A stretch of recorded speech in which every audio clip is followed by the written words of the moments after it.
Hello students, कल हम कर रहे थे numerical of electronegativity. Calculate electronegativity of carbon hydrogen bond if bond energy of carbon hydrogen hydrogen hydrogen and carbon carbon bond are this and this. ठीक है बेटा, तो आपको याद होगा कि जो पॉलिंग का स्केल था उसके अकॉर्डिंगली मैंने फॉर्मूला करवाया था XA minus XB electronegativity difference जब 2 का निकालना हो तो उसका मैंने फॉर्मूला लगवाया था 0.102 लिखवाया मैंने, जो मैंने आपको भेजी थी वीडियो। 102 लिख लें चाहे 0.18 लिख लें, आपकी मर्ज़ी है, वो सेम ही है। XA minus XB 0.18 into del का 1/2 मतलब डेल का रूट। ठीक है जी, अब डेल कैसे निकालना है? Bond energy of AB bond minus bond energy of AA bond plus bond energy of BB bond divided by 2।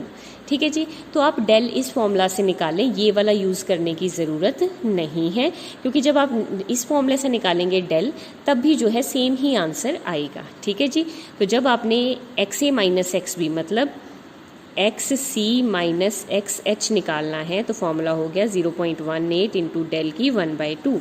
तो अब जब आपने डेल निकालना है तो डेल के लिए आपकी बॉन्ड एनर्जी क्या आ जाएगी बेटा?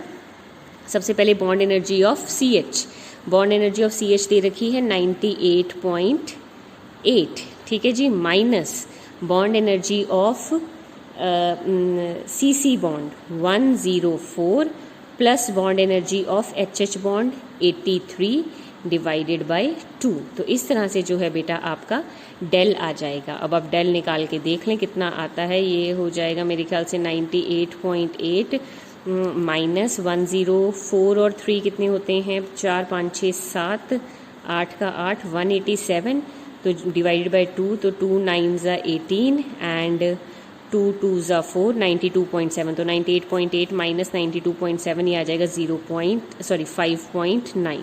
तो देखें बेटा सेम ही आंसर आया है। XC माइनस जो आपका डेल्टा है, ये डेल्टा E क्या है जो मैंने डेल्टा लिया था, तो डेल्टा आपका 5.9 आया। मेरा भी इस फॉर्मूले से डायरेक्ट 5.9 आया।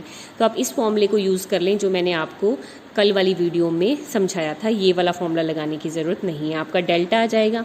फिर उसके बाद XC माइनस XH क्या होता है? 0.18 इंटू डेल्टा की 1/2। डेल्टा है आपका 5.9 की 1/2, ये आ गया आपका XC minus XH that is 0.44 आ जाएगा। ठीक है, अब तो ये दोनों का डिफरेंस आया है, कार्बन और हाइड्रोजन का डिफरेंस आया है 0.44, लेकिन इलेक्ट्रोनेगेटिविटी ऑफ हाइड्रोजन एक्चुअल में होती है 2.1, तो हमें कार्बन की निकालनी है। ठीक है जी, हमें कार्बन की नहीं पता, कार्बन की निकालनी हो तो हाइड्रोजन की हमें पता होती है कितनी होती है 2.1, दोनों का डिफरेंस आया 0.44, तो इलेक्ट्रोनेगेटिविटी ऑफ कार्बन आ जाएगी 2.54। ठीक है, मुझे लगता है आप में से किसी को भी कोई डाउट नहीं होगा। वैसे तो उन्होंने इलेक्ट्रोनेगेटिविटी डिफरेंस ही पूछा है, लेकिन अगर आपने इलेक्ट्रोनेगेटिविटी ऑफ कार्बन भी निकालनी हो तो वो भी आ जाएगी। ठीक है, इसी तरह से बेटा नेक्स्ट क्वेश्चन है calculate electronegativity of fluorine atom. Fluorine atom की निकालनी है आपको। हाइड्रोजन की बॉन्ड एनर्जी दे रखी है, E का मतलब है bond energy, bond energy HF की दे रखी है, बॉन्ड एनर्जी FF की दे रखी है। तो आपको पता है फॉर्मूला क्या होता है? XF minus XH। पहले वो लिखना है जो ज़्यादा इलेक्ट्रोनेगेटिव है। फ्लोरीन और हाइड्रोजन में फ्लोरीन ज़्यादा इलेक्ट्रोनेगेटिव है तो इसको A मानना है, हाइड्रोजन को B। फॉर्मूला वही 0.18 इंटू डेल की 1/2। मैंने डेल लिखवाया, आप डेल्टा E की 1/2 लगा सकते हैं।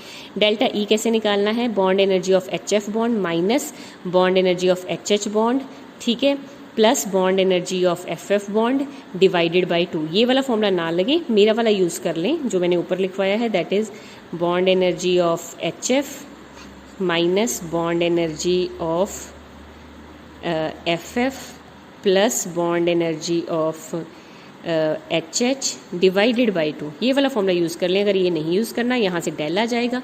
फिर डेल की अगर आपके पास आ जाएगा तो आप निकाल सकते हैं XF minus XH is equal to 0.18 into del की 1/2 आपके पास आ जाएगा। ठीक है बेटा, किस तरह से आपने XF बॉन्ड की जो है वो निकालनी है। इस तरह से आपके पास पहले दोनों का डिफरेंस आ जाएगा। जब आपके पास डिफरेंस आ गया तो फिर आप फ्लोरीन की एग्जैक्ट निकाल सकते हैं बाय पुटिंग हाइड्रोजन की इलेक्ट्रोनेगेटिविटी।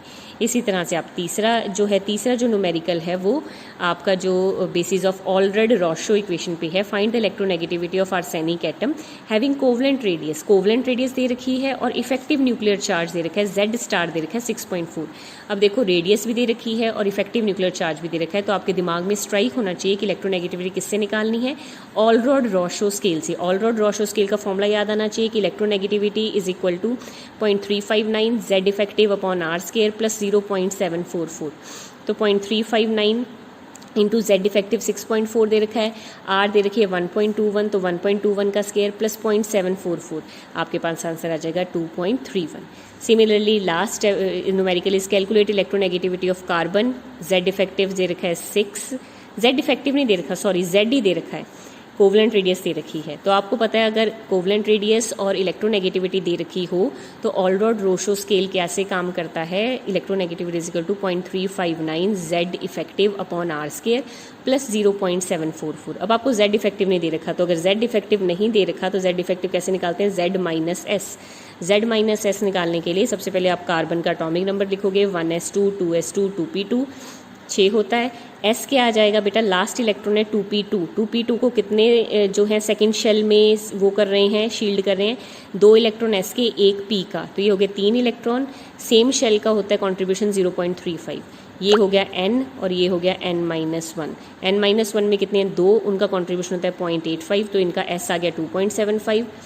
जेड इफेक्टिव कैसे निकालते हैं? जेड माइनस एस, 6 माइनस 2.75 3.25 आ गया, यहाँ पे वैल्यू पुट कर दी and you will get the answer. तो इस तरह से आप इलेक्ट्रोनेगेटिविटी के सारे न्यूमेरिकल कर सकते हैं, लेकिन उसके लिए आपको पहले जेड इफेक्टिव के न्यूमेरिकल आने चाहिए, तभी आप ये न्यूमेरिकल जो है निकाल सकेंगे। ठीक है बेटा। लास्ट इस चैप्टर में है periodic properties in predicting chemical behaviour. ये टॉपिक मैंने नहीं कराना, ये टॉपिक आप खुद करेंगे क्योंकि ये बहुत ही सिंपल टॉपिक है। इसमें सिर्फ आपने ट्रेंड याद करने हैं कि जब आप पीरियड में जाते हो तो आयनिक करैक्टर बढ़ता है या घटता है, जब आप ग्रुप में जाते हो तो आयनिक करैक्टर बढ़ता है या घटता है। ठीक है जी, जितना ज़्यादा आयनिक करैक्टर होगा उतनी ज़्यादा इलेक्ट्रोनेगेटिविटी डिफरेंस होगा। ठीक है, जितना इलेक्ट्रोनेगेटिविटी डिफरेंस बेटा ज़्यादा होगा, 1.7 से अगर इलेक्ट्रोनेगेटिविटी डिफरेंस ज़्यादा हो जाए तो बॉन्ड आपका 50% आयनिक हो जाता है, और अगर 1.9 तक आपका इलेक्ट्रोनेगेटिविटी डिफरेंस पहुँच जाए तो आपका बॉन्ड कम्प्लीटली आयनिक हो जाता है। अगर आपका 2 एटम का डिफरेंस ए और बी का इलेक्ट्रोनेगेटिविटी का डिफरेंस 1.7 तक आ जाए तो 50% आयनिक हो जाएगा आपका बॉन्ड, और अगर 1.9 से ज़्यादा हो जाए तो कम्प्लीटली आयनिक हो जाएगा। मतलब कि जो है कि इलेक्ट्रोनेगेटिविटी डिफरेंस बढ़ने के साथ साथ आयनिक जो करैक्टर है वो भी बढ़ता है। ठीक है, तो ये आपने टॉपिक खुद करना है। आगे ऑक्सीडेशन स्टेट है, ऑक्सीडाइजिंग और रिड्यूसिंग करैक्टर है, ऑक्सीडेशन स्टेट ग्रुप में कैसे जाती है, पीरियड में कैसे जाती है, इनका ट्रेंड ये आपने खुद पढ़ना है। अगर आपको कोई डाउट आएगा तो ये मैं पूछ लूँगी, क्योंकि ये सारा जो है +1 में आपने किया हुआ है एस ब्लॉक एलिमेंट में कि बेसिक करैक्टर ग्रुप में कैसे जाता है और बेसिक करैक्टर पीरियड में कैसे जाता है, और इसके जो क्वेश्चन है ज़्यादा पूछे नहीं जाते, तो इसमें मुझे बताने का क्वेश्चन लगता नहीं है कि बेसिक करैक्टर आपको पता है डाउन द ग्रुप जैसे जैसे bond increase, bond length increase होती है, जो tendency to donate OH bond increase करता है, जिसके कारण बेसिक करैक्टर बढ़ता है, पीरियड में बेसिक करैक्टर घटता है। Similarly as we move down the group जो है वो एसिडिक करैक्टर जो है HF बॉन्ड का हाइड्रोजन रिलीज़ करने की जो टेंडेंसी है वो इंक्रीज़ करती है। तो बेसिक करैक्टर और एसिडिक करैक्टर का आपने ये ट्रेंड देखना है। अगर किसी को डाउट होगा तो मैं देख लूँगी, वरना मेरी तरफ से ये चैप्टर ऑलमोस्ट डन है। ठीक है जी, ओके, थैंक यू बेटा।